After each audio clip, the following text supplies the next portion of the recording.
نبی مکرم سے جڑے ہوئے رشتے بہت تھے. ازواج کی وجہ سے ایک نہیں بلکہ بہت سے خاندان نبی سے جڑے ہوئے تھے.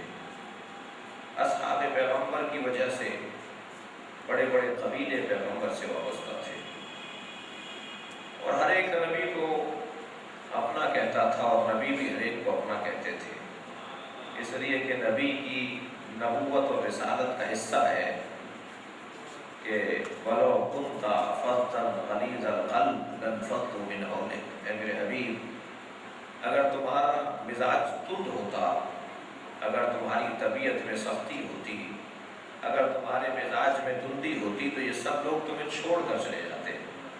تم تو ہر ایک کو اپنا کہتے ہو. تمہاری تو رسالت کا حصہ ہے کہ لوگوں کو اپنے ساتھ بٹھاؤ، لوگوں کو محبت دو، لوگوں کو اپنائیت کا اظہار کرو کہ تم کسی کو اپنے پاس سے اٹھانا نہیں چاہتے. پیغمبر کسی کو اپنے پاس سے اٹھاتے نہیں تھے بلکہ ہر ایک کو اپنے قریب اٹھاتے تھے. پیغمبر کا اخلاق اتنا عظیم تھا کہ جو اصول اسلام کو توڑ نہ رہا ہو، جو انسانیت کے خلاف کوئی قدم نہ اٹھا رہا ہو، تو حتیٰ غیر مسلم بھی اگر ہوتا تھا تو پیغمبر اسے اپنے برابر میں بٹھا لیتے تھے. پیغمبر کی سیرت اتنی عظیم تھی.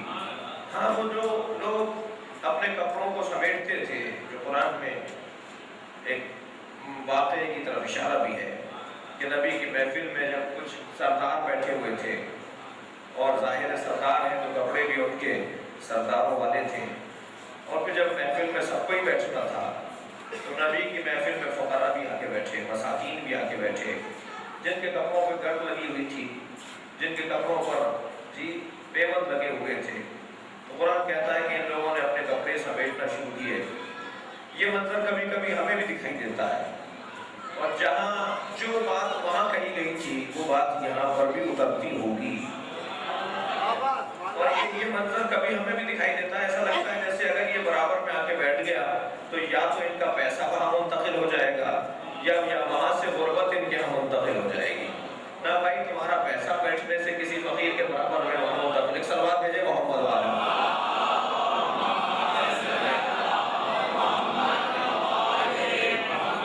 لہٰذا بعض اوقات یہ کیفیت ہمیں بھی دکھائی دیتی ہے، اور آپ نے تو محسوس کیا ہوگا، ہم سب دیکھتے ہیں اپنے معاشرے کے اندر کہ بہت سارے لوگوں کو جب اللہ اپنے رزق سے نوازتا ہے اور رزق میں برکت ہوتی ہے تو وہ بھول جاتے ہیں کہ دینے والا ہم سے کیا چاہتا ہے. جس نے یہ رزق دیا ہے، جس نے یہ عزت دی ہے، وہ ہم سے چاہتا کیا ہے.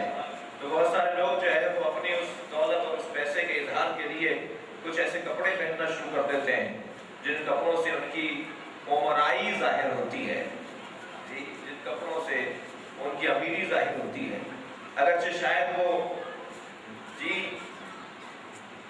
کاٹن کا جوڑا، وہ کھدر کا جوڑا، وہ سوتی کپڑا جس پہ چاول کا پانی چڑھا دیا جسے اور اس کے بعد وہ ذرا اکڑا اکڑا سا ہو گیا تو سمجھنے لگے کہ یہ بہت قیمتی کپڑا ہو گیا. بھائی، یہ قیمتی کپڑا نہیں ہوا. تم جو اندر ہو وہی رہو کہ جو باہر ہو. اور بعض اوقات آپ نے دیکھا ہوگا کہ بعض لوگوں کے کپڑوں پہ کلف ہوتا ہے، بعض لوگوں کی گردن میں بھی کلف ہوتا ہے. ٹیڑھی گردن سے بات کر رہے ہوتے ہیں، ہاتھ بھی دو انگلیوں سے ملا رہے ہوتے ہیں. تو یہ کیفیت نبی کے زمانے میں بھی رہی. اور یہ کیفیت کیونکہ انسان ہے، انسان مادہ تو بدلتا ہے، مزاج بشر نہیں بدلتا. کل کا آدمی جب غرور کا اظہار کرتا تھا تو اس کے پاس طریقے کچھ اور تھے. آج کے انسان کے پاس غرور کے طریقے کچھ اور ہیں. کل کا آدمی سرخ اونٹ پر بیٹھ کر کہتا تھا کہ میں امیر آدمی ہوں. آج ممکن ہے کوئی میں گاڑی کسی کا نام لے دوں گا تو اس کمپنی کی مشہوری اور تبلیغ ہو جائے گی. اس لیے آپ بھی سوچ لیجئے کہ جو مہنگی ترین سواری پر بیٹھ کر جب کوئی گزرتا ہے تو سمجھتا ہے کہ یہ بڑا آدمی ہے. نہیں عزیزان گرامی، شاید کل کی وہ جو الہی سواریاں تھیں اللہ نے بنائی تھی نا، وہ اونٹ گھوڑا اللہ کی بنائی ہوئی تھی. اللہ کی جو بنائی ہوئی چیز ہوتی ہے کبھی دھوکہ نہیں دیتی. سلوات بھیجے محمد والے.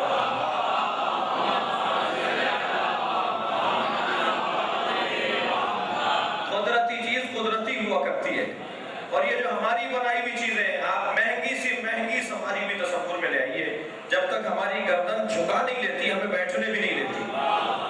ذرا دیکھ لیجئے گا، کبھی محسوس کریں. گردنیں پہلے مڑواتی ہے، جھکاتی جاتی ہے پھر یہ اپنی سواری کے اندر سواریاں بیٹھنے دیتی ہیں، اور کل کی سواری پہ جب ہم بیٹھتے تو سینہ چوڑا کر کے بیٹھتے تھے جی، عزت اور آبرو کے ساتھ بیٹھتے تھے۔ بہرحال تو آج بھی ہمیں یہ منظر دکھائی دیتے ہیں، غرور اور تکبر کی علامتیں۔ تو پیغمبر کے ساتھ تو ہر طرح کے لوگ بیٹھتے تھے، پیغمبر ہر ایک کو اپنے قریب آنا دیتے تھے اور ان کے قریب چلے جاتے تھے۔ اور یہ جب رویہ سرکار کا تھا تو سرکار دو جہاں اب چاہتے یہ تھے کہ یہ سیرت باقی رہے، یہ انداز باقی رہے۔ ابھی امت بالغ نہیں ہوئی ہے، جب تک بالغ نہیں ہو جائے گی انہیں باپ کی ضرورت ہے، انہیں ایک ایسے خانوادے کی ضرورت ہے کہ جو خانوادہ ان کی ہدایت اور ان کی سرپرستی کرتا رہے۔ لہذا آپ نے اگر نبوت اور رسالت اور ریاضتوں کے بدلے میں اجرت ان کے کہنے پر مانگی بھی تو حضرت نے فرمایا کہ میرے قربا سے مودت کرو، اور قربا سے مودت، اور میں کل کہہ چکا کہ محبت میں فرق ہے۔ مودت جو اس وقت ہو رہی ہے جی، محبت رکھنے والے تو بہت سے ہیں، مودت کرنے والے ہیں کہ جو مجلس کرتے ہیں، ماتم کرتے ہیں، عزاداری کرتے ہیں، اظہار کرتے ہیں۔ اور جب اظہار کسی چیز، جب ہماری زندگیوں میں اظہار محبت یعنی مودت، توجہ چاہوں گا، اظہار محبت یعنی مودت جب ہماری زندگیوں کا حصہ ہو جائے، ایک سلوات بھیجے ذرا محمد والا،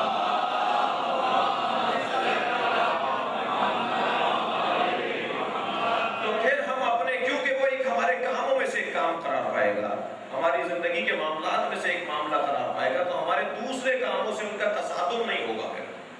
لیکن جب میں نے اپنی زندگی کے کاموں میں ہی اسے کام نہیں شمار کیا تو پھر تصادم ہوگا۔ لہذا بعض اوقات خوشی کے دن میں غم کیا جا رہا ہوگا اور غم والے دن خوشی بھی ہو رہی ہوگی، اس لیے کہ ہم محبت کرتے ہیں، مودت نہیں کرتے۔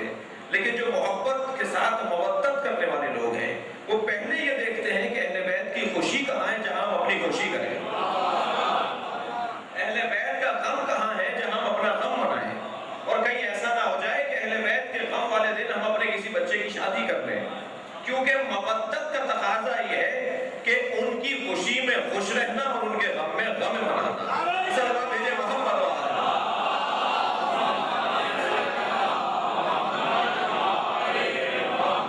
تو آج کی مجلس میں مودت کا پہلا نتیجہ یہ ہے کہ ہمارا اپنا کچھ نہیں رہتا، پھر جو کچھ ہوتا ہے وہ ان کا ہو جاتا ہے جن سے مودت ہوتی ہے۔ ہم اپنی خوشی ان کی خوشی کے ساتھ جوڑتے ہیں، اپنا غم ان کے غم کے ساتھ جوڑتے ہیں، اور اپنا غم بھی اگر کر رہے ہیں تو دیکھیں ان کی کہیں خوشی اس میں شامل نہ ہو رہی ہو، یعنی کوئی ولادت کی تاریخ نہ ہو۔ وہ اور بات ہے کہ بعض تاریخوں کے اندر بعض ایام میں کچھ خوشی کی تاریخیں آ جاتی ہیں جو خود اہل بیت نے بھی اس خوشی کو نظر انداز کیا ہے اور غم کو ترجیح دی ہے، جیسے امام کاظم کی ولادت سفر کی 7 تاریخ۔ یہ تاریخ خوشی کی ہے، مگر چونکہ ایام اعظم میں ہے تو خود ائمہ عصمت و طہارت نے اس ولادت کی تاریخ کو مغلوب رکھا ہے اور غالب رکھا ہے امام حسین کے ایام غم کو۔ تو یہ ایک نتیجہ ہے مودت کا۔ مودت کا ایک اور نتیجہ ہے، اور وہ یہ کہ جتنے بھی اہل مودت ہیں، تو وہ جو چاہوں گا ان سب کی انجمن تشکیل پاتی چلی جاتی ہے۔ پھر ایسا نہیں ہوتا کہ ایک مودت کرنے والے کا رخ کہیں اور ہو، دوسرے مودت کرنے والے کا رخ کہیں اور ہو، ان سب کے رخ ایک طرف ہو جاتے ہیں، ایک سمت میں ہو جاتے ہیں، اس لیے کہ مودت ایک ہی خانوادے سے کی جا رہی ہے۔ عزیزان گرامی، میں کل بھی ایک اشارہ دے کر گیا ہوں، پوری دنیا کے اندر اہل بیت سے مودت کرنے والوں کی جو شان اور عزت ہے وہ ان کی نہیں ہے جو اہل بیت سے محبت کرتے ہیں۔ میں یہ کہہ کر انہیں دعوت دے رہا ہوں کہ جو محبت اہل بیت رکھتے ہیں وہ مودت کے دائرے میں بھی داخل ہو جائیں، محبت سے قدم آگے آ جائے، اظہار محبت کریں جسے مودت کہتے ہیں، اظہار کریں، بولیں، بتائیں کہ ان سے محبت ہم کرتے ہیں تو اس انداز سے کرتے ہیں۔ اور الحمدللہ پوری دنیا کے اندر اہل بیت سے محبت کرنے والوں کی تعداد میں روز بروز اضافہ ہے، جس کا بہترین جلوہ ایام اعزاں ہے۔ آپ دیکھ لیجئے، ایسا لگتا ہے جیسے ساری دنیا حسینی ہے، پوری دنیا کے اندر امام حسین کے عزادار دکھائی دے رہے ہوتے ہیں۔ یہ مودت کا ایک نتیجہ ہے۔ اور عزیزوں، مودت کا ایک نتیجہ یہ ہے کہ پھر ہم ان لوگوں سے متوجہ، ان لوگوں سے ہوشیار اور ان کی طرف توجہ کر لیتے ہیں، توجہ ہو جاتی ہے ان کی طرف جو اہل بیت عصمت و طہارت سے وابستہ نہیں ہے، اور پھر خود بخود دو مدرسے ایجاد ہو جاتے ہیں، ایک مدرسہ اہل بیت کا اور ایک مدرسہ غیر اہل بیت کا۔ مجھے نہیں معلوم کہ وہ کون سا ہے۔ ایک سلوات بھیجے ذرا محمد والا۔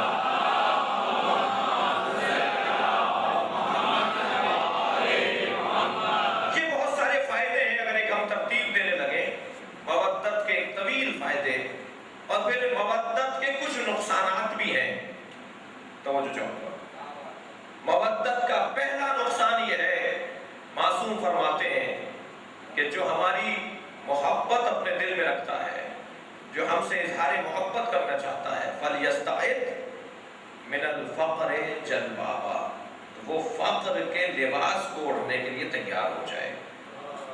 اب فقر پیسے کی کمی کو نہیں کہا جائے گا، فقر مطلق ہے، اگرچہ ناظر ہے پیسے کی طرف، اگرچہ تبادر ہے پیسے کی طرف، دولت کی طرف، لیکن یہ فقر سے مراد، ناداری سے مراد دولت کی ناداری نہیں ہے، مطلقاً ناداری ہو سکتی ہے۔ لوگ اچھوت سمجھیں گے، لوگ کرائے پہ مکان نہیں دیں گے، توجہ نا کہ بھائی اگر اسے دے دیا تو یہ مجلس سے کرے گا۔ یہ مودت کے نقصانات میں سے میں بھی عرض کر رہا ہوں کہ ہمیں طے کرنا ہے کہ نقصان جسے دنیا کہتی ہے، ہم اسی کو تو سب سے بڑا فائدہ بولتے ہیں۔ سلوات بھیجے ذرا محمد والے۔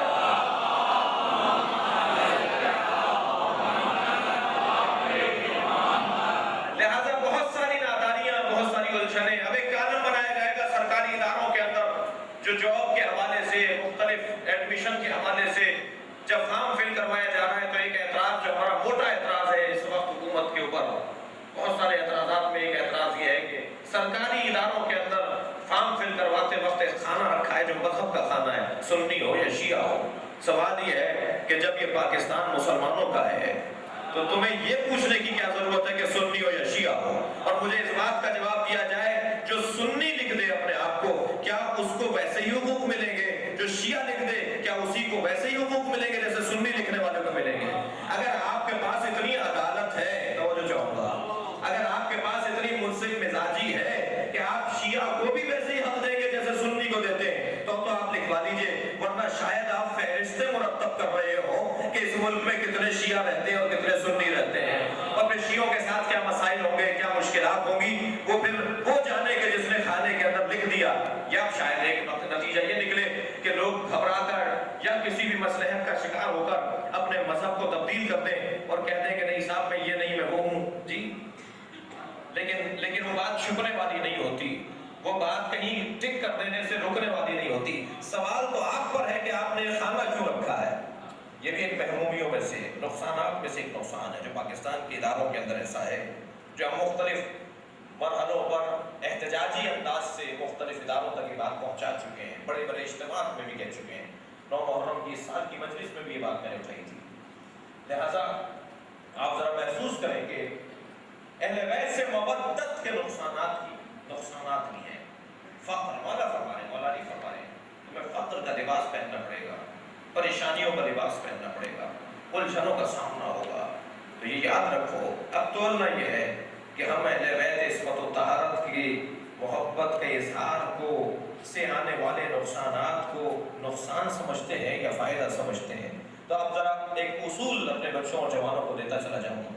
ساری دنیا، توجہ چاہوں گا اس منزل پر، ساری دنیا جسے فائدہ کہتی ہے، ہو سکتا ہے کہ اللہ کے نزدیک وہ فائدہ نہ ہو۔ ساری دنیا جسے نقصان بولتی ہو سکتا ہے اللہ کے نزدیک وہ نقصان نہ ہو۔ تو یہ کیسے طے کیا جائے گا کہ نقصان کا معیار کیا ہے؟ کیا پیسے کا چھن جانا، گھر کا لٹ جانا، گھر کا جل جانا، نوکری کا چھن جانا، بچوں کا مر جانا، شہادتوں کا تسلسل، اسے نقصان کہا جائے گا؟ پہلے طے کیا جائے کہ معیار نفع اور معیار نقصان کیا ہے۔ نفع اور نقصان کا، نفع اور نقصان کا جو ہم ہماری زبان میں نفع بولتے ہیں، جی، نفع اور نقصان کا فائدہ معیار کیا ہے؟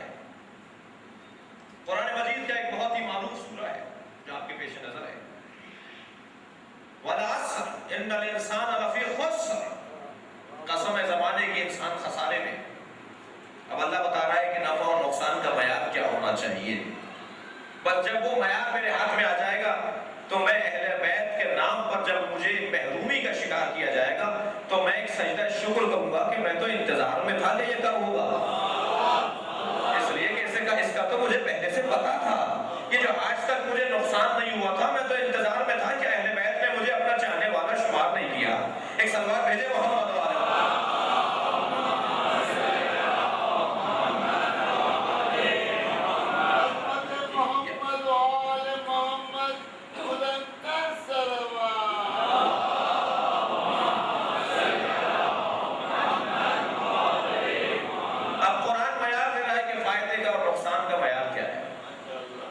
اللہ کہہ رہا ہے سب نقصان میں والعصر ان الانسان انسان کہہ کے جنس کا ذکر کر دیا.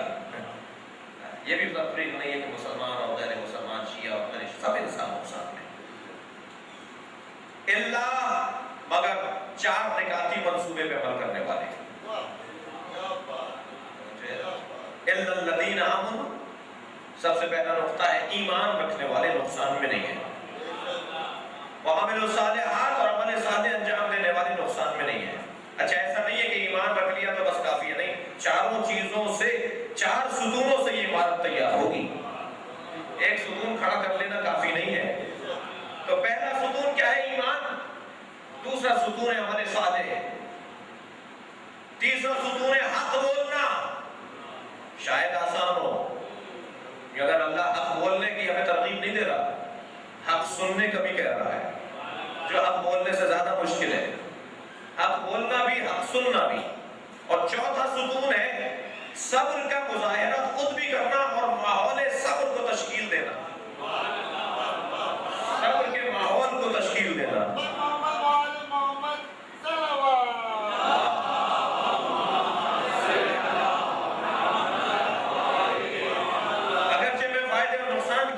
میں لے کے آگے بڑھنا چاہ رہا ہوں لیکن یہاں میں ایک استفادہ چاہ رہا ہوں کہ پورے ماحول کو صبر کا ماحول تشکیل دینا یہ ایک مومن کی علامت ہے, ایک فائدے میں رہنے والے انسان کی علامت ہے. اس وقت کیا ہو رہا ہے ہمارے ساتھ اسے پیش نظر رکھتے ہوئے جہاں میں بردباری کا مظاہرہ کروں وہاں مجھے معاشرے کو بھی بردبار بنانا ہے, ہوشیار بنانا ہے, سمجھدار بنانا ہے. یہ کسی بھی حادثے کے اوپر جلدی فیصلہ کر کے کوئی قدم اٹھانے والا سمجھدار نہیں ہوتا بلکہ اس کی جڑ تک پہنچ کر ایسا قدم اٹھانا کہ پھر آئندہ ایسا کام ہونے نہ پائے, وہ سمجھدار ہوا کرتا ہے. تو ہمیں اپنے ملک کے حالات کے اوپر سمجھداری کا مظاہرہ کرنا ہے, جلد بازی کا مظاہرہ نہیں کرنا. جلدی فیصلے نہیں کرنے ہیں. جیسا کیا جا رہا ہے ایسا کرنا نہیں ہے. وہ تو یہی چاہتے ہیں کہ صاحب ایسا ہی ہو جائے جیسا وہ کروانا چاہ رہے ہیں. لہذا صبر کا ماحول تشکیل دینا بھی ایک فائدے میں آنے والے کی علامتوں میں سے ایک علامت ہے. اب یہاں میں نے یہ آیا اور آپ ذرا غور فرمائیں کہ کیا ایمان, عمل صالح, حق اور صبر ان 4 نکاتی منصوبے پر عمل کرنے والا فائدے میں ہے. ذرا دیکھ لیجئے ایسا ہی ہے. معاشرہ تو کہتا ہے ایسا نہیں. تھوڑی دیر رکیے گا میرے ساتھ. معاشرہ کہتا ہے صاحب ایمان تو نقصان میں ہے. ڈاکٹر صاحب سے پوچھا جائے ڈاکٹر صاحب ترقی نہیں کی, پیسہ نہیں بنایا, گاڑی نہیں بدل رہے 4 سال سے, وہی پرانی گاڑی ہو گئی, اتنا کلومیٹر چلا لیا, آپ کے دوستوں نے تو ہر سال بدلتے ہیں. کہنے لگے کیا کریں مولانا, اگر ایمان کے تقاضوں پر عمل نہ کریں تو پھر ایسے ہی رہے گا, عمل کریں تو ایسے ہی رہے گا, اور عمل چھوڑ دیں تو گاڑی ہر سال بدلتے رہیں گے, پیسہ بہت آتا رہے گا, دولت بہت آتی رہے گی. ایک تاجر سے پوچھا, ایک ڈاکٹر سے پوچھا, ایک انجینئر سے پوچھا. عزیزان گرامی, لہذا ہر آدمی دکھائی دیتا ہے کہ جو دین کے اصولوں کا پابند ہے وہ بہت سست رفتاری سے مادی ترقی کرتا ہے, اور جو بہت زیادہ پابند نہ ہو اس کو بہت ترقی مل رہی ہوتی ہے. تو کیا کریں مولانا, دیندار ہیں جی, عمل صالح کرنے والے ہیں, نماز کا وقت ہوتا ہے تو ہم نماز پڑھتے ہیں, زکوٰۃ اور خمس کی ادائیگی بھی کرتے ہیں, نہیں ضمیر گوارا کرتا کہ ہم جو ہے وہ غریبوں اور ناداروں کا خیال نہ رکھیں, لہذا دین ہمیں پابند کر دیتا ہے. تو آج کا معاشرہ تو یہ کہہ رہا ہے کہ جو دیندار ہے وہ نقصان میں ہے, اور اللہ کہہ رہا ہے جو دیندار ہے وہ فائدے میں ہے. تو ہم معاشرے کی بات کو مانیں یا اللہ کی بات کو مانیں؟ تو میں بس یہی کہوں گا عزیزان گرامی, یہ معاشرہ اپنے بارے میں جب فیصلہ کرتا ہے غلط فیصلہ کرتا ہے. فیصلہ تو وہ خلق کیا ہے۔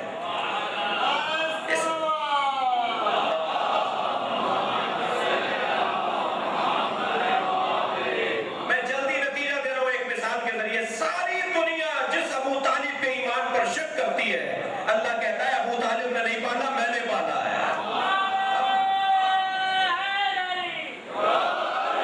اب دنیا کی بات کو مانے یا اللہ کی بات کو مانے؟ اللہ یہ کہہ رہا ہے کہ ابو طالب کا کام میرا کام ہے۔ ایمان کا مرحلہ تو بہت دور کی بات ہے، مقام کی بات ہے۔ ایمان ابو طالب پر وہ گفتگو کریں جنہوں نے کی ہے، میں ان کی بات کر رہا ہوں۔ ایمان ابو طالب پر وہ گفتگو کریں جن کے اپنے ایمان ثابت ہوں۔ حضرت ابو طالب کے ایمان پر گفتگو نہیں ہوگی، حضرت ابو طالب کے مقام پر گفتگو ہوگی۔ اور پروردگار عالم نے صاحب مقام بنایا ہے حضرت ابو طالب علیہ السلام۔ تو اب یہ نقصانات میں سے بھی وہ نقصان اور فائدے کا معیار، اور وہاں نبی مکرم نے فرمایا میری قربا سے مودت کرو تو تمہارے یہ فائدے کی چیز ہے۔ وَهُوَ خَيْرٌ لَكُمْ وَهُوَ لَكُمْ، یہ جو تم سے ہم نے مانگا ہے یہ تمہارے لیے ہے۔ اس کا فائدہ نبی کو نہیں پہنچے گا، اس کا فائدہ خود تمہاری طرف پلٹ کر آئے گا۔ جس طرح عزیزان گرامی ایک پر گلاس کے اندر مزید پانی ڈالنے سے فائدہ اسے پہنچتا ہے جو گلاس کے قریب ہوتا ہے، جو جگہ گلاس کے قریب ہوتی ہے اسے فائدہ پہنچتا ہے، اس تک پانی پہنچتا ہے۔ اہل بیت عصمت و طہارت سے محبت اور مودت کا اظہار خود ہمارے فائدے کی چیز ہے۔ اور پھر اس مودت کے باب میں اور اس تعلق کے باب میں جو اساسی تعلق ہے وہ جناب زہرا سے ہے، اس لیے کہ مرکز ہے وہ تمام تر ان رشتوں کا جو نبی سے جڑے ہوئے ہیں۔ نبی کے نواسے ہیں تو وہ بطول کے ذریعے، نبی کا داماد ہے تو وہ بطول کے ذریعے، وہ جناب زہرا کے ذریعے۔ لہذا پروردگار عالم نے اس انداز سے اس صاحب عظمت بی بی کو عظمت عطا کی ہے۔ نبی مکرم سے خواتین کا تعلق ازواج بھی ہیں، گلے پالک بچیاں بھی ہیں جو حضرت خدیجہ کی بہن کی بیٹیاں تھیں، نبی نے انہیں بھی اپنی بیٹی کہا۔ اور پھر یہ تو بہرحال ایک کمال ہے ان لوگوں کے لیے کہ نبی نے انہیں اپنا بولا، اپنی بیٹی کی طرح دیکھا، ان سے شفقت رکھی۔ لیکن عزیزان گرامی نبی کی بیٹی ہونے کے حوالے سے میں اس الجھن میں نہ ہوں نہ ڈالوں گا، صرف اتنا کہتا ہوں آگے بڑھوں کہ نبی عادل ہیں، نبی معصوم ہیں، اور عصمت کا تقاضا اور عدالت کا تقاضا یہ ہے کہ بچوں کے ساتھ ایک جیسا رویہ رہے۔ اگر نبی کا ایک بیٹی سے رویہ علیحدہ ہے اور 3 بیٹیوں سے علیحدہ ہے تو یا یہ مانا جائے کہ وہ بیٹیاں نہیں تھیں، اور یہ کہنا کہ وہ معصوم نہیں ہے یہ نبی سے توہین ہوگی۔ نبی معصوم ہے تو نبی کی عصمت اور عدالت کا اقرار اس صورت میں ہوگا کہ ماننا پڑے گا وہ 3 بیٹیاں کچھ اور ہیں، یہ فاطمہ زہرا کچھ اور ہے۔ سلوات بھیجے محمد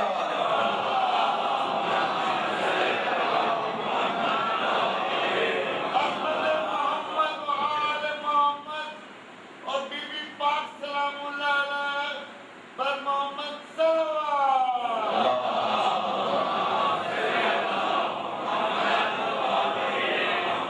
اور وہ عظمت عطا کی ہے جو پروردگار عالم نے کسی کو نہیں عطا کی۔ اللہ نے جناب زہرا کو نبی نہیں بنایا، اللہ نے جناب زہرا کو امام نہیں بنایا، اللہ نے جناب زہرا کو رسول نہیں بنایا، یہ سب منصبوں کے نام ہیں۔ اللہ نے جناب زہرا کو کوثر بنایا ہے، یہ جو تمام تر خیر کا منبع کہلاتا ہے، جو ہر خوبی کا مرکز کہلاتا ہے۔ اللہ نے منصب کیوں نہیں دیا جناب زہرا کو؟ پروردگار عالم نے ان منصبوں میں سے کوئی سا منصب حضرت زہرا کو نہیں دیا۔ اس کا سبب کیا ہے؟ اس کا سبب یہ ہے کہ منصب اختلافی ہوتا ہے لیکن عظمت اختلافی نہیں ہوتی۔ یہ پروردگار عالم کو معاشرے کا مزاج تو اللہ ہی خالق ہے نا، اس معاشرے کا یعنی انسانوں کا اللہ ہی خالق ہے نا۔ اللہ جانتا ہے کہ یہ منصبوں سے اختلاف کر جاتے ہیں، لہٰذا آپ دیکھیے کتنی بڑی تعداد ہے جو نبی کو نبی نہیں مانتی تھی اس زمانے میں بھی اور آج بھی۔ منصب ہے نبوت۔ مولا علی کو کتنی بڑی تعداد ہے، اس وقت بھی امام نہیں مانتی تھی، آج بھی نہیں مانتی، منصب ہے نا۔ رسول کو سب رسول نہیں مانتے، لیکن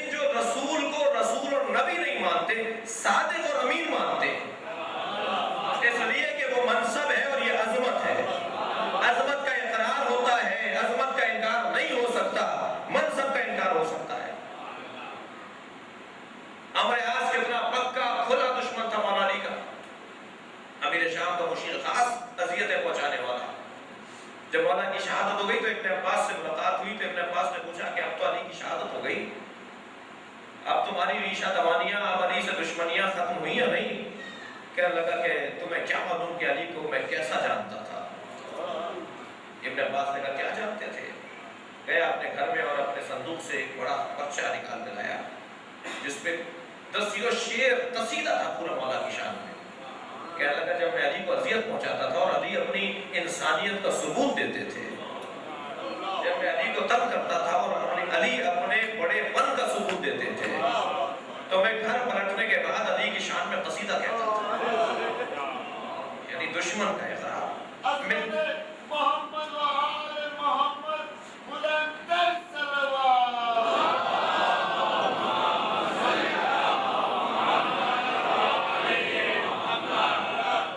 کہتا ہے کہ میں یہ قصیدہ اس وقت لکھا ہے کہ جب علی کو اذیتیں پہنچائیں۔ اس کا مطلب یہ ہوا کہ منصب کا انکار تھا، عظمت کا انکار نہیں تھا۔ منصب کا انکار ہو جاتا ہے، عظمت کا اقرار رہتا ہے۔ پروردگار عالم نے جناب سیدہ کو منصب نہیں دیا، بیوی کو عظمت عطا کی ہے، اور عظمت ہمیشہ فیصلہ کن منصب کو کہا جاتا ہے۔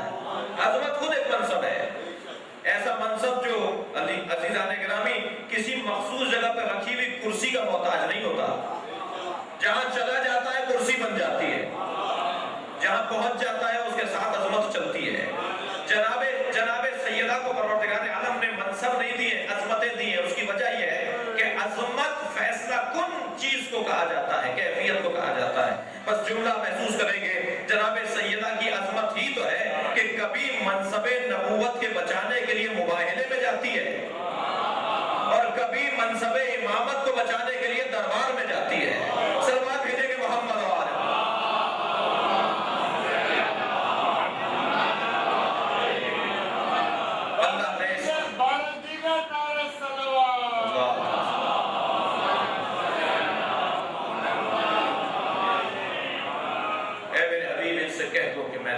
اپنی قربہ سے مودت چاہتا ہوں، قربہ سے مودت، بیوی سے مودت، بیوی سے اظہار محبت، اور جتنے بھی رشتے جناب زہرا سے وابستہ ہیں، امام حسن، امام حسین، مولا کائنات، اولاد زہرا، ان سب سے مودت، ان سب سے تعلق۔ عزیزو، ایام فاطمیہ ہیں، آپ اور ہم سب ان ایام میں پرسہ اور گریے کے لیے بھی آمادہ ہیں۔